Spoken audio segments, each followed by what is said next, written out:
சுக்ரீவன் கூட சண்டை போட்டிருந்தாங்க. அப்போ வாலி சுக்ரீவனோட பலம் பாதி வாலிக்கு போயிடுச்சா. அப்போ அவன் ஈஸியாக கொண்டுட்டானா. அப்போ சுக்ரீவன் போய் ஒரு இடத்துல போய் ஒரு புகையில போய் ஒழிஞ்சிக்கிட்டானா. அப்போ ராமர் வந்து ஏன்னா இங்கே ஒழிஞ்சிட்டு இருக்க சுக்ரீவனா?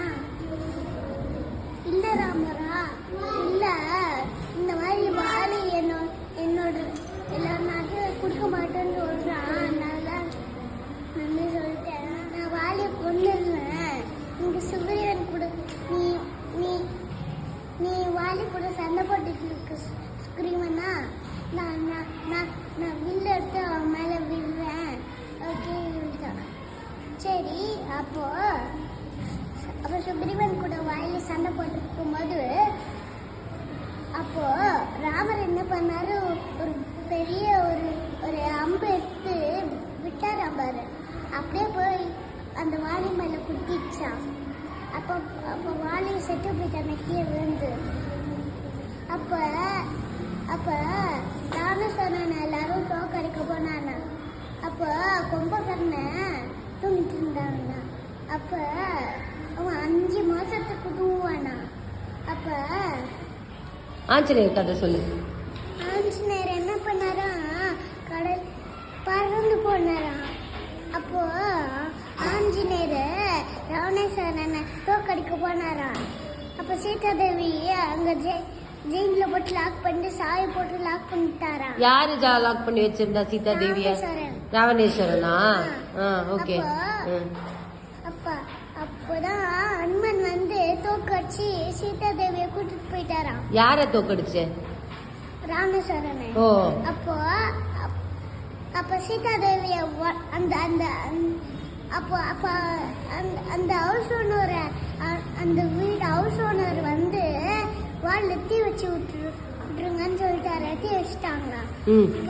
அப்ப எல்லா இடத்துலயும் இலங்கையே நாசம் பண்ணிட்ட. அப்போ கரெக்டா போய் கடல்ல வாச்சிருவாரா. அப்ப ஃபர்ஸ்ட் போட்டு அப்படியே பறந்து போய் சீதா ராவணேஸ்வரனை தோக்கடிச்சிட்டு அப்புறம் அந்த ஹவுஸ் ஓனரையும் தோக்கடிச்சிட்டு அப்புறம் சீதா தேவியை கூட்டிட்டு வந்தாரா. யார்கிட்ட கொடுத்தாரு சீதா தேவிய? சீதா தேவிய கூட்டிட்டு வந்து யார்கிட்ட கொடுத்தாரு ஆஞ்சநேயர்? ராமர் கிட்ட. ஓ. அப்ப எல்லாரும் போய் ராமர் என்ன சொன்னாரா, நீங்க வா நம்ம நாளைக்கு புழு மேய்க்க போறோம். அப்ப ராமர் என்ன பண்ணுவாரா, எல்லாருக்கிட்டையும் புது ட்ரெஸ் கொடுப்பாரா. ஜாலியா குளிச்சுட்டு போய் சாப்பிட்டு ஒன்னா உட்காந்து என்ன பண்ணாரு, பறந்து போனாரா.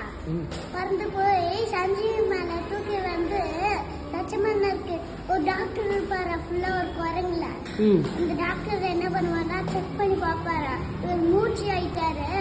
அப்ப ராமர் கூடுவாரு, மூச்சு ஆயிட்டாருன்னா? மூச்சு ஆயிட்டாரு அப்படின்னா மயக்கம் போட்டு. ஓ சரி சரி. மயக்கம் போட்டு வந்துட்டார். அப்ப அனுமான் நீங்க வா அப்படின்னு சொன்னாரு. என்னப்பா ராமர் அப்படின்னு கேட்டாரா. இப்ப ரொம்ப தூரத்துல ஒரு சஞ்சீவி மலை இருக்கு, அது முன்னாலதான் போய் எடுத்துட்டு வர முடியும், எடுத்துட்டு வாங்கன்னு சொன்னாரு. ஓகே நான் எடுத்துட்டு வரேன் அப்படின்னு போய் கடற்கிட்ட உட்காந்து ராம் சொல்லினே அப்படியே பறந்துட்டாராம். ராம் சொல்லினே பறந்துட்டே இருக்கும்போது அப்படியே வந்துச்சான் சஞ்சீவி மலை. அப்ப எந்த செடி பெருசா மூச்சியாவன்னு தெரியலையா. அப்ப அதனால மலை ராம் சொல்லினே கீழே மலைக்கு வந்து கீழே விடுறாரு. ஓ எந்த செடின்னு தெரியாம மலையவே தூக்கின்னு வந்துட்டாரா அவரு? ஓ ஸ்லோவா வச்சுட்டாரா. அப்போ அந்த டாக்டர் வந்து சுத்தி பார்த்து ஒரு செடியை பிடிச்சிட்டாரா. அந்த செடியை பிடிச்சி மூக்கு கிட்ட விட்டு அப்போ வாயில கிட்ட விட்டு சார் வருமா. அந்த சார் வாயில தந்து விட்டாங்களா. அப்ப லட்சுமணன் உடனே எழுந்துட்டாரா.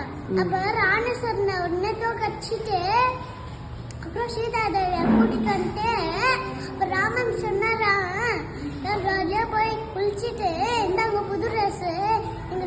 போய் குளிச்சுட்டு சாப்பிட்டு புது ட்ரெஸ் போட்டுட்டு ஜாலியா இருக்கு. நான் நாளைக்கு புல்லு மேயணும். அதுக்கு சீக்கிரமா எழுந்திருக்கணும். புது ட்ரெஸ் போட்டுட்டு தூங்கிட்டாங்கண்ணா. சரி, இந்த கதையெல்லாம் உனக்கு யார் சொல்லி கொடுக்குறா? எங்க அப்பா தான். உங்க அப்பாவா? அப்பாவா? எங்க அப்பா, எங்க அப்பா, எங்க அம்மா, எங்க பாட்டி. இவங்க 3 பேருமே சொல்லித்தரான். அம்மா, அப்பா, பாட்டி 3 பேருமே ராமாயண கதை சொல்றாங்களா உனக்கு? அப்புறம் ஓ, பெரியப்பாவும் சொல்லி கொடுக்குறாரு. அப்புறம் தாத்தாவும். எல்லாரும் சொல்லி கொடுக்குறாங்களா உனக்கு கதை? இன்ட்ரெஸ்டா கேட்கு. ஆயாவும். ஓ, எல்லாரும் சொல்லி தராங்க ராமாயண கதை. ஓகே, சூப்பரா இருந்துச்சு.